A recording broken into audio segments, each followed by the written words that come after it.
What was the situation that made you cry the most? When my mom died. I cried when I got the message from my dad to come to the hospital immediately, but I cried the most that night after I saw my mom's lifeless body and I got home and realized that I would never see her again. My GF of 9 years got pregnant.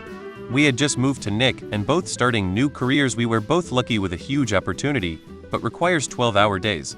I told her I respected whatever her decision was and would be there for her no matter what.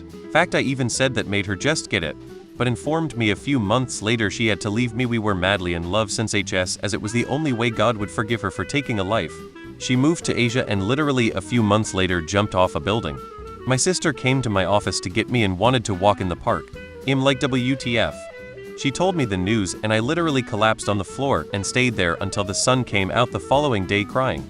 It's been 22 years and I've never married or have had kids and found myself an addict all too many times. Not a day passes I don't speak to her or remember her, and even though I lie to people about it, I will never ever forgive myself. Woke up and found my cat next to me had passed in the night. I thought I felt a heartbeat and thought maybe she had a seizure. She'd had one before and was stuck or something, and I ran her to the vet. But they didn't open for 20 minutes, and I pounded on the door and circled the building thinking maybe someone had come in early. I sat there in the dark, holding her, trying to feel for a heartbeat or breath, not trusting my own senses, and ugly cried as I watched car after car drive by, hoping one of them was the vet who had the medicine that would unparalyze her. They finally arrived 10 minutes later and couldn't find a heartbeat. It was very sudden. She was only 6. My dad died. 4 people I knew decided not to live anymore within the span of 6 months. Well, I just watched the movie Castaway. Freaking Wilson, man.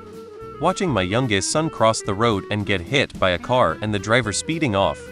My father-in-law drowned in the ocean while on vacation. The shock of it was overwhelming. It was the last time I was with my father before he was actively dying.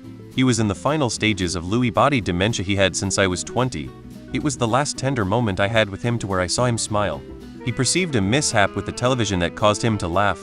I did too. A minute later my mother, severe mental health issues, came into the room and told me in front of him, "When he dies, we are not having a funeral. Nobody cares about him. Nobody loves him." She perceived that nobody helped with the situation and felt she could strip that away herself. She stole that tender moment away from me.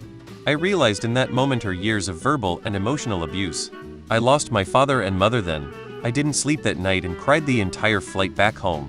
My mom and dad had a car crash and now they are dead. My dad slowly dying of cancer. I've never felt such heartbreak before. I can't even be happy about the time before he died because he was so sick. Don't think I'd ever cried that much before. Having to put my best friend down when the cancer won. My father's death. Mom's hurtful words every day. I don't even have a dad. It's like I don't have a mom either. Lost my father in an accident last year. When after my divorce my children chose to live with my ex. It was 30 years ago and it still kills me. I saw my dad hit my mom when I was 4 and I knew I'd have to get my mom away from him. In 2020, I finally got her out. She's still trying to divorce him, but the main hearing is in May, so hopefully they can negotiate and move on. When my kids were too scared of their voices to sing a song with me. Honestly, suicidal thoughts and feeling like my life is falling apart. My daughter got stage 3 cancer when she was 4, and we really thought that we would lose her. But we didn't dare say anything. Within a year she was cancer-free.